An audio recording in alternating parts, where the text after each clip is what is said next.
Hello मेरे प्यारे दोस्तों, आप सभी को मेरे यूट्यूब चैनल कहानी का खजाना में स्वागत करती हूँ। आई होप आप सभी लोग खुश होंगे, स्वस्थ होंगे। चलिए दोस्तों, आज आप सबको मैं एक नई कहानी सुनाती हूँ। मेरा नाम अंजलि है। मैं बचपन से ही अनाथ हूँ, तो मैं अपने मामा मामी के घर में ही रहकर बड़ी हुई। मेरी मामी के छोटे भाई विपुल मामा के दोस्त राजवीर उनके साथ हमारे घर आया करते थे। मैं मन ही मन में दिल्ली बैठी थी। मेरी मामी ने एक दिन राजवीर से कहा कि हो सके तो अंजलि को एक अच्छी सी नौकरी दिलवा दो, ताकि वो जल्दी से अपने पैरों पर खड़ी हो जाए। कुछ दिन के बाद राजवीर ने कहा, दिल्ली में एक अच्छी नौकरी मिली है, मैं कल अंजलि को अपने साथ लेकर जाऊंगा। मैं राजवीर के साथ इंटरव्यू देने चली गई। हमें दिल्ली पहुंचने में शाम हो गई। अगले दिन इंटरव्यू था। हमें रात को होटल में ही रुकना पड़ा। राजवीर ने कहा, अंजलि लगता है तुम बहुत थक गई हो, जल्दी से जाकर फ्रेश हो जाओ। मैंने कहा ठीक है, मैं अभी फ्रेश हो लेती हूँ, और मैं बाथरूम चली गई। जब मैं बाहर आई तो राजवीर कोल्ड ड्रिंक्स पी रहा था।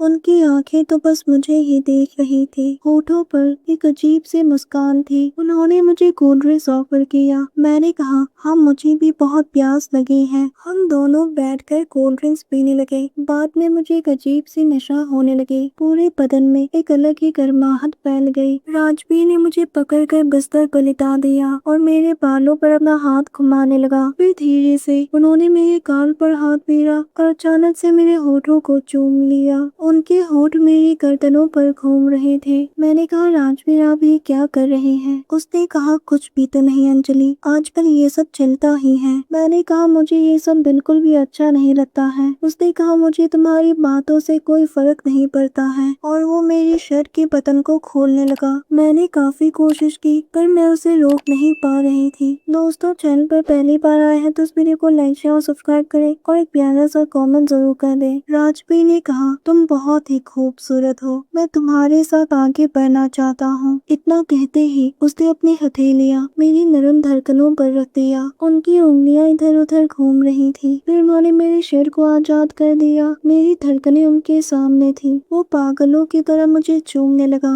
होठों से लेकर पीठ तक, नाभि से लेकर जांघों तक मैं मचल रही थी। फिर वो धीरे धीरे आगे बढ़ने लगा। मैं सिसक उठी। मैंने उसे रोकने की बहुत कोशिश की। मेरी आंखों से आंसू बह रहे थे। मैंने कहा राजवीर, मैं तुम्हें कभी माफ नहीं करूंगी, लेकिन उसने मेरी एक ना सुनी। सुबह जब मेरी आंखें खुली तो मैंने देखा राजवीर गहरी नींद में सोया हुआ था। मैंने वहाँ से निकलना ही ठीक समझा। रास्ते में आते वक्त मुझे एक आश्रम मिला। मैं वहाँ पर चली गई। मैंने अपनी दुख भरी कहानी सबको बताया। आश्रम के बाबा जी ने कहा, बेटी, जब तक तुम्हारा दिल करे तुम यहाँ पर रह सकती हो। ये आश्रम तुम जैसे लड़कियों के लिए ही है। कुछ दिनों के बाद पता चला मैं राजवीर के बच्चे की माँ बनने वाली हूँ। मैंने उस बच्चे को जन्म दिया। दिन ऐसे ही बीत रहे थे। मेरा बेटा 10 साल का हो गया था। उस दिन आश्रम के बाहर एक सड़क हादसा हुआ। बाबा जी ने उस आदमी को आश्रम के अंदर ले आया। वो बेहोश था। जब मैं उसके करीब गई तो मैं होश हो गए। वो आदमी और कोई नहीं बल्कि राजवीर था। बाबा जी के साथ मैंने उसकी मरहम पट्टी की। 2 दिन के बाद उसे होश आया। जब उसने मुझे देखा तो वो मुझे देखते ही रोने लगा। राजवीर ने पूछा,